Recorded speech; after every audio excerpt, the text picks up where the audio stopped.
오늘도 말씀 가운데 또 우리에게 주시는 소망과 위로를 누리게 되기를 소망합니다. 예수님께서 거라사인의 동네에 가셨습니다. 이 거라사인의 지방은 우리 PPT 한번 보여주시면 지도상 요단 동편에 위치한 데가볼리 지역을 가리키는 것입니다. 이 지역은 이스라엘 백성들이 가나안 땅을 점령하기에 앞서 먼저 점령한 곳이었고, 그래서 이스라엘을 공격하는 이방인들의 공격을 가장 먼저 받는 곳이었습니다. 그 말은 바꾸어 말하면 그 이방의 문화 또한 가장 먼저 받아들이게 되는 곳이라는 뜻입니다. 그래서 유대에 속하였지만 가장 이방적 문화의 영향을 많이 받은 이방 땅과 같이 여겨지던 곳이 바로 이 데가볼리 지역 거라사인의 땅이었습니다. 예수님께서 그곳에 가신 것입니다. 우리가 말씀을 읽어서 아는 대로 예수님은 그곳에서 더러운 귀신 들린 사람, 아니 정확히 말하면 더러운 귀신을 만나셨습니다. 그 귀신은 스스로 자신을 군대라라고 밝힙니다. 그 말대로 수가 많았습니다. 5장 9절 말씀입니다. 이에 물으시되 내 이름이 무엇이냐? 이르되 내 이름은 군대니 우리가 많음이니이다. 귀신의 정체가 예수님으로 인해서, 예수님이 그곳으로 가심으로 인해서, 예수님이 그 귀신을 만남으로 인해서 숨겨져 있던 귀신의 정체가 처음 드러나게 된 것입니다. 여러분, 영의 세계가 있다는 것을 우리가 알아야 됩니다. 지난 주간에 특별 새벽 기도 기간이어서 성도님들과 자주 만날 수 있는 기회가 있었죠. 지난 주 중에 성도님들 몇 분이 대화하는 것을 제가 들었습니다. 한 분이 독감 백신 접종을 맞고 난 후에 팔이 많이 아프다고 하시니까 다른 한 분이 장난스럽게 귀신 들려서 그렇다, 귀신 때문에 그렇다, 이렇게 말씀하셨습니다. 그러니까 그분이 귀신이 어딨노? 귀신이 있으면 한번 봤으면 좋겠다. 나는 귀신 안 무섭다. 그러시니까 한 분이 또 뭐라 하노? 귀신 보고 무서워 떠는 사람이 얼마나 많은데, 대충 이런 내용이었습니다. 제가 그 말을 듣고 있다가 안 되겠다 싶어서 집사님들께, 집사님들 귀신이 왜 없습니까? 귀신은 분명히 있습니다 하고 말했겠습니까? 안 했겠습니까? 부끄러워서 말 못했습니다. 때마침 오늘 본문이 이 귀신이 등장하기에 제가 분명히 말씀드리는데, 귀신은 있습니다. 악한 영들은 반드시 존재합니다. 게다가 이 악한 영들은 우리를 끊임없이 괴롭힙니다. 공격하고 우리에게 악한 영향을 많이 끼칩니다. 에베소서 2장 2절 말씀을 한번 보시면, 그때의 너희는, 예수님의 은혜를 입기 전에 너희는 이 말이죠. 그때의 너희는 그 가운데서 행하여 이 세상 풍조를 따르고, 같이 한번 읽어볼까요? 공중의 권세 잡은 자를 따랐으니 곧 지금 불순종의 아들들 가운데서 역사하는 영이라. 아멘. 여러분, 악한 영들이 공중의 권세를 잡고 끊임없이 우리 가운데 역사한다라고 성경은 가르쳐주고 있습니다. 그러므로 우리가 예수님의 긍휼과 은혜가 필요한 존재입니다. 정말 감사하게도 많은 수의 군대 귀신이었음에도 불구하고 예수님 앞에서는 꼼짝하지 못하고 다 몰사했습니다. 할렐루야. 예수님 앞에서는요, 이 귀신들이 힘을 내지 못했습니다. 악한 영들은 분명히 있습니다. 그것들은 끊임없이 우리를 미혹하고 우리를 공격하여 하나님의 은혜에서 무너뜨리려 합니다. 베드로전서 5장 8절입니다. 같이 한번 읽겠습니다. 근신하라, 깨어라, 너희 대적 마귀가 우는 사자같이 두루 다니며 삼킬 자를 찾나니. 아멘. 늘 깨어 있어야 됩니다. 여러분, 공격하는 자가 있는데 괜찮겠지 하고 있는 것은 어리석은 자입니다. 나를 공격하려고 하는 대적이 있으면 우리는 정신을 차리고 언제 어떻게 공격하는지를 우리가 잘 분별해야 합니다. 또 이 싸움에 우리를 도우시는 하나님의 은혜를 구하며, 어쨌든 싸움은 싸워서 이겨야 됩니다. 지면은 아무 소용이 없습니다. 오늘 이 귀신들은 특별히 한 지역에 자리 잡고 그곳에서 많은 사람들의 마음의 악한 영향력을 강력하게 펼치고 있었던 것으로 보입니다. 오늘 본문이 유난히 지역을 많이 강조합니다. 먼저 5장 1절에 보시면 예수께서 거라사인의 지방에 가셨다라고 가리키고 있고, 5장 10절에는 그 귀신이 예수님께 그 지방에서 내보내지 마시기를 간구합니다. 그리고 이 지방을 장악하고 있었던 귀신이라는 것이죠. 17절에 보면 이 귀신에게 영향을 받았던 사람들이 예수님이 그 귀신을 쫓아내니까 감사해야 되는데 예수님을 그 지방에서 떠나달라고 요구합니다. 이 귀신이 악한 영들이 얼마나 광범위하게 머물며 역사할 수 있는지를 알 수 있는 말씀입니다.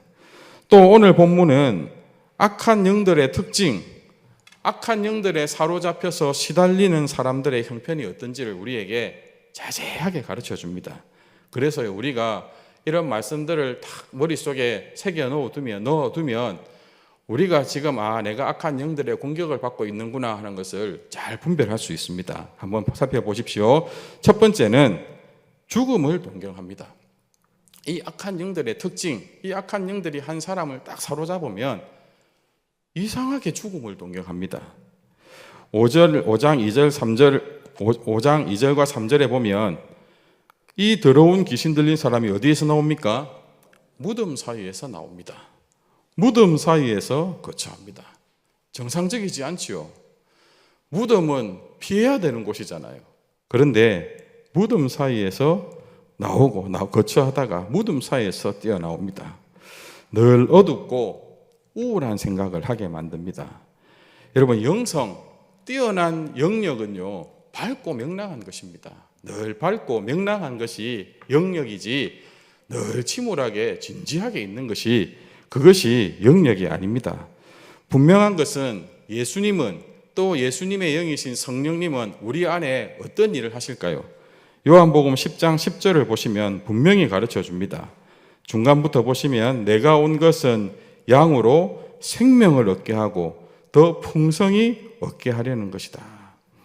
여러분, 예수님은 우리에게 생명을 주시고 늘 살 소망을 허락해 주십니다. 죽음을 동경하고 늘 혼자 고립되어 살아가려고 하는 것은 악한 영들의 영향입니다. 마가복음 5장 19절에 예수님께서 나중에 온전케 된 자에게 이렇게 말씀하십니다. 집으로 돌아가 내 가족들에게 주께서 어떻게 큰 일을 행했는지를 내 가족들에게 알리라. 뭐라고 무엇을 가리키시는 겁니까? 여러분, 그에게는 분명히 집이 있고 가족이 있었다는 겁니다. 그런데도 홀로 떨어져서 거처할 수 없는 무덤에 머물며 살아갔다는 것이죠. 건강하지 못한 겁니다. 악한 영들의 영향입니다. 여러분, 동굴에 머물러 계시지 마시고 집을 동굴처럼 하고 그곳에 머물러 계시지 마시고, 제가 청년들에게 늘 그렇게 권면하거든요. 동굴 파지 마라. 동굴 파서 동굴에 숨지 마라. 그런 제가 권면을 많이 하는데 무조건 나오십시오. 무조건 나와서 어울려야 됩니다.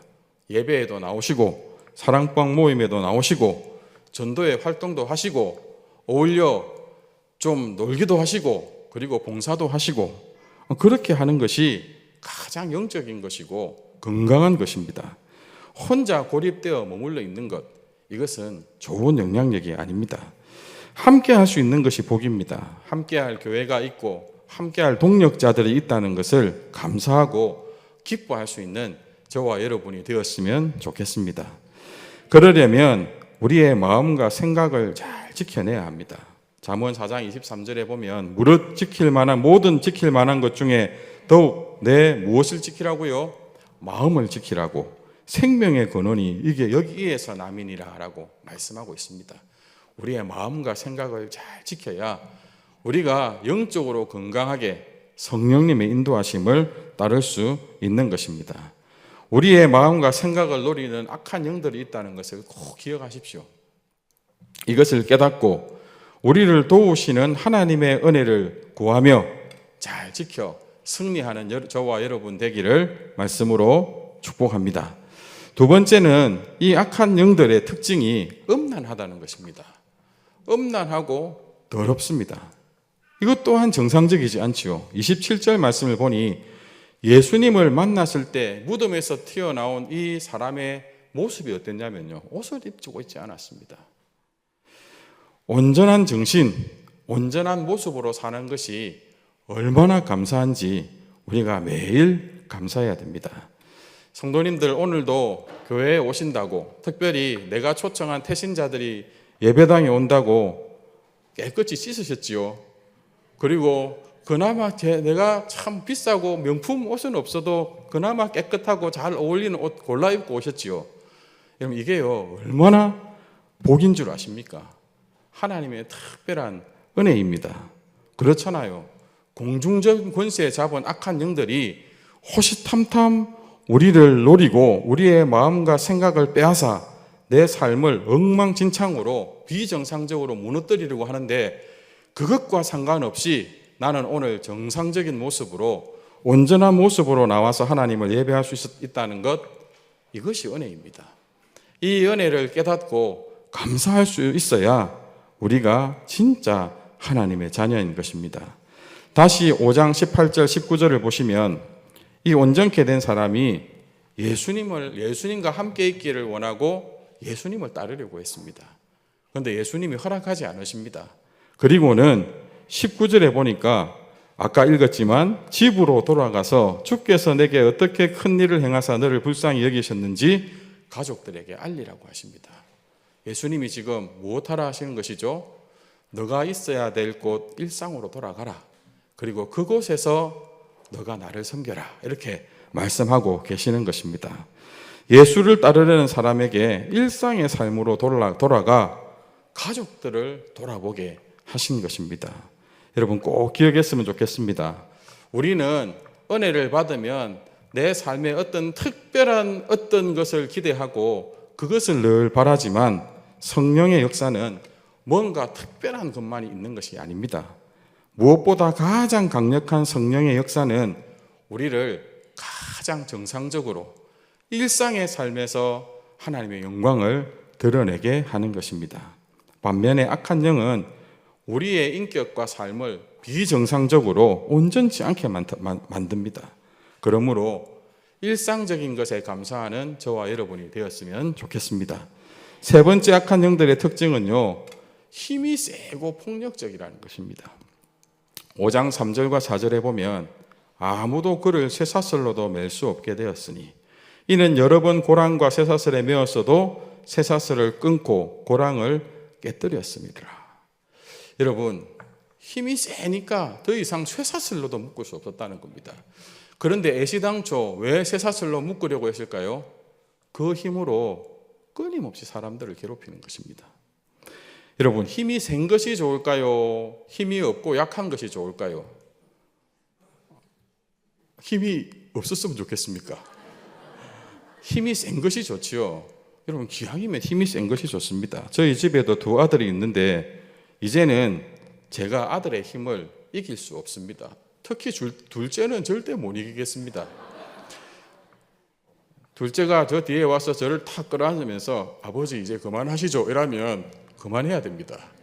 한 번씩 아들을 혼내려 하면 큰 마음의 결심을 해야 됩니다.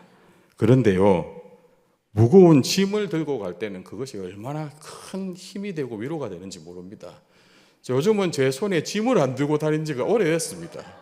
힘이 있으면 든든합니다. 그런데 그 힘으로 폭력을 행사하면 어떨까요?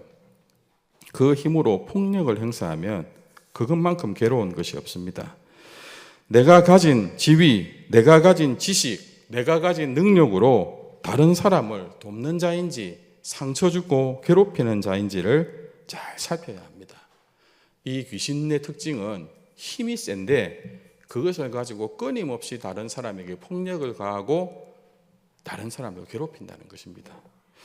네 번째, 이 귀신들의 특징은 자기를 학대하게 만듭니다. 귀신 자기를 학대하지는 않겠죠. 귀신이 한 사람의 인격을 확 장악해서는 스스로 자신을 학대하도록 만든다라고 하는 것입니다. 5장 5절에 보면 그 귀신의 모습을 이렇게 묘사하고 있는데요. 무덤 사이에서나 산에서나 늘 소리 지르며 돌로 자기의 몸을 해치고 있었더라. 여러분, 이것이 귀신에 사로잡힌 자의 특징이라는 것입니다. 자기를 사랑할 줄 모릅니다. 하나님은 나를 사랑해서 하나님의 형상을 내어주시고 나를 사랑해서 왜곡된 하나님의 형상을 회복시키려고 사랑하는 독생자 예수 그리스도를 십자가에 내어주셨는데 정작 나는 나 자신을 사랑하지 않는다는 것입니다. 함부로 다루고 망가뜨립니다. 내 안에 하나님의 영이 아닌 악한 영이 강하게 역사하기 때문입니다.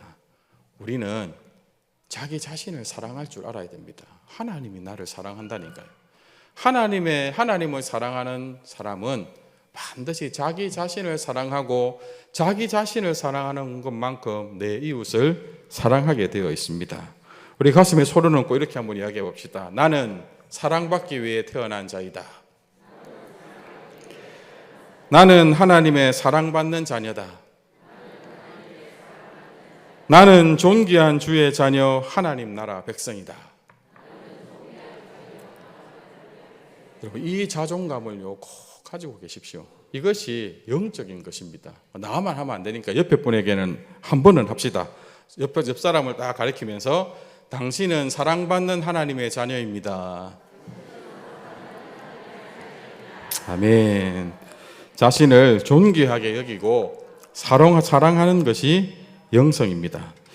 여러분, 악한 영이 틈타서 한 인격을 장악하면 무조건 비정상적인 삶과 인격을 갖고 살아가게 됩니다. 황폐해집니다. 철저히 무너지게 됩니다. 마귀는 그 자체가 파괴자이기 때문입니다. 모든 것을 깨뜨리고 무너뜨립니다. 자신들이 죽을지언정 함께 죽자. 여러분, 이것이요 마귀의 전략입니다. 그런데 5장 4절에 보면 아무도 그를 제어할 수가 없었습니다. 그 누구도 그 귀신에 사로잡혀 비정상적인 행위를 행하는데도 그를 도와주거나 스스로 자신을 구원할 수 없었습니다. 여러분, 이것이 하나님을 떠났던 우리의 모습입니다. 악한 영들이 끊임없이 괴롭히고 우리를 무너뜨리는데 그런 죄의 유혹과 공격 앞에서 우리는 나 스스로 또 다른 누군가의 도움으로도 구원해낼 수 없는 존재였습니다. 저와 여러분이 나 스스로도 이게 이상하게 해도 벗어나지 못하고 그 누군가의 도움으로도 이 악한 영들의 공중권세 잡은 악한 영들의 유혹과 공격으로부터 스스로를 구원해낼 수 없었다라고 하는 것입니다. 로마서 3장 23절이 그것을 잘 가르쳐 주죠. 모든 사람이 죄를 범하였음에 하나님의 영광에 이르지 못하더니. 여러분, 하나님의 영광에 이르기가 좀 어렵다, 힘들다가 아니라 못한다 하고 성경은 단정합니다. 그러면 끝인 것입니다. 그런데 그냥 이렇게 끝장나 버렸을 우리가 예수님을 만나면, 오늘 더러운 귀신 들린 사람처럼 예수님을 만나면 달라집니다. 여러분, 오늘 이 온전함을 얻은 귀신 들린 사람이 어떻게 구원을 얻었습니까? 그 구원을 얻을 수 있었던 유일한 계기는 바로 예수님을 만난 것이었습니다. 5장 2절을 다시 보시면 배에서 나오심에 곧 더러운 귀신 들린 사람이 무덤 사이에서 나와 누구를 만났다고요? 예수를 만나니라. 이것 때문에 그의 삶이 변화되고 구원을 얻습니다. 제가 질문해 보겠습니다. 더러운 귀신 들린 사람이 예수님을 어떻게 만날 수 있었습니까? 무덤에서 나왔으니까 만났습니다. 맞습니다. 또요, 그보다 더 앞서서 어떻게 예수님을 만날 수 있었을까요? 이유는 단 한 가지입니다. 예수님이 그곳으로 가셨기 때문입니다. 예수님께서 그라사인의 지방에 이 더러운 귀신 들린 사람을 만나러 가셨기 때문에 그가 무덤 사이에서 나와 예수님을 만날 수 있었다라고 하는 것입니다. 왜 예수님이 그곳에 가셨을까요? 그 귀신 들린 사람을 구원해 주기 위하여 가셨습니다. 5장 6절 7절 말씀을 한번 보시면 예수님이 그곳에 갔을 때 멀리서 예수님을 보고 달려왔던 그 귀신이 7절에 보면 정확히 압니다. 큰 소리로 부르짖어 이르되 지극히 높으신 하나님의 아들 예수여 나와 당신이 무슨 상관이 있나이까? 원하건대 하나님 앞에 맹세하고 나를 괴롭히지 마옵소서. 예수님의 오신 목적이 자신인 것을 귀신이 정확히 압니다. 예수님이 내 때문에 여기 왔구나, 예수님이 나를 괴롭히려 여기 왔구나 라는 것을 정확히 알고 두려워 떨면서 예수님 앞에 강권하고 있는 것입니다. 그런데 8절에 보면 더 놀랍습니다. 이는 예수께서 이미 그에게 이르시기를 더러운 귀신아 그 사람에게서 나오라 하셨습니다. 예수님께서 거라사인의 지방에 왜 가셨을까요? 귀신 내쫓으라고 가신 것입니다. 예수님께서 스스로 어떤 구원도 얻을 수 없는 그 사람을 구원해 주시기 위하여 가셨고 떠나가라 하고 한마디 하셨던 것입니다. 나와! 예수님께서 그렇게 말씀하시니, 이미 그 말씀을 하시니 그 강력한 하나님의 임재, 주권적인 은혜 앞에서 귀신이 떠나가게 된 것입니다. 여러분, 예수님이 말씀만 하셔도, 말씀만 하시면 끝납니다. 우리의 모든 연약함을 놓고 주님께서 나를 향하여 말씀 한마디 해주시기를 간구하는 저와 여러분이 됩시다. 내가 죄인입니다. 나는 약한 자입니다. 하고 주님의 긍휼이 필요한 자임을 정직하게 고백하며 주님의 은혜를 구할 때 주님은 말씀 한 번만 내 심령을 향하여 뱉으시면 우리를 능히 구원해 주실 수 있습니다. 감사한 것은 주님은 이런 도움을 우리에게 주시기 위하여 이 땅에 오셨다라고 하는 것입니다. 죄와 사망의 권세에 눌려 불쌍히 살아가는 저와 여러분을 긍휼히 여기셔서 우리를 구원해 주시기 위하여 이 땅에 오셨고 그 일을 능히 행하셨다라고 하는 것입니다. 그러므로 가장 영적으로 깨어있는 성도는 자신이 무능하다는 것을 깨닫고 겸손히 주의 도우심을 구할 줄 아는 자입니다. 주님 앞에서 괜찮은 자처럼 보이려고 애쓰는 자가 탁월한 영적으로 성숙한 사람이 아니라 나는 무능합니다. 나는 주님의 긍휼이 필요합니다. 그러므로 주님 나를 도와주시옵소서 라고 간구할 수 있는 사람이 가장 믿음 좋은 영성 있는 사람이라는 것입니다. 13절 한번 보십시오.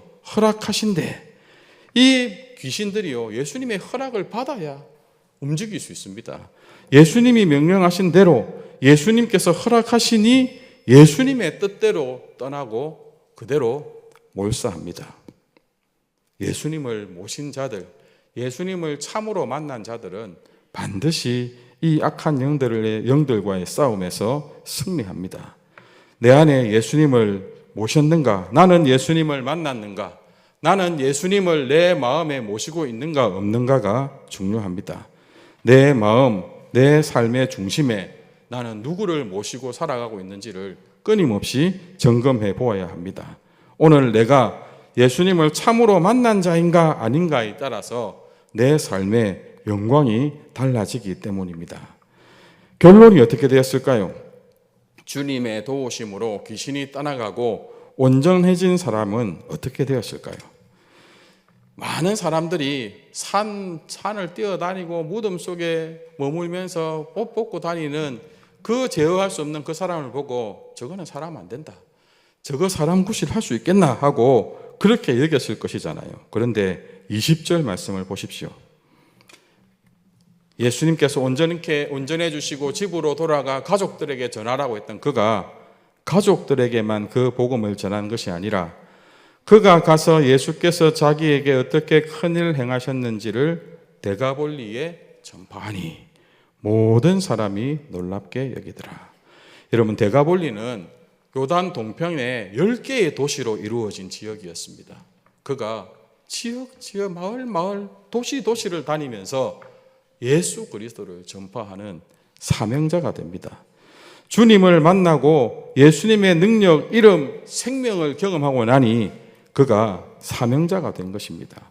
분명히 큰 아픔이 있었고 약점이 있었는데 예수님을 만나니 그 모든 것이 오히려 사명이 되더라는 것입니다. 그러므로 우리 인생에 소망을 잃을 만한 것은 아무것도 없습니다. 지금 내 형편, 내 마음의 상태가 어떻든 이 모든 것이 복음을 위한 도구가 될 수 있습니다. 예수님을 만나면 그렇게 됩니다. 내 안에 회복되지 못한 연약함은 항상 상처로 남아서 문제를 일으키지만 예수님을 만나서 회복만 되면 그 모든 것이 사명이 되고 영광스러운 복음의 도구가 됩니다. 내 아픔과 축복이 예수님만 만나면 그것이 영광이 되는 것입니다. 하나님께서 예수님을 통해서 내게 베푸신 은혜가 무엇인지를 우리가 잘 돌아보면 좋겠습니다. 하나님이 내게 주셨다면, 베풀어 주신 은혜가 있다면 그것은 결코 실패하지 않을 것이기 때문입니다. 예수님의 이름, 예수님의 능력만이 답입니다.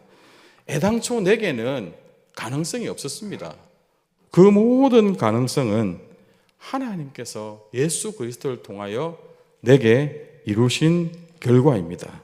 오늘도 하나님의 말씀을 생명으로 영으로 받는 분이 계시다면 그분은 반드시 주어진 삶의 현장에서 악한 영들과의 싸움에서 이기게 될 것입니다. 말씀을 맺겠습니다.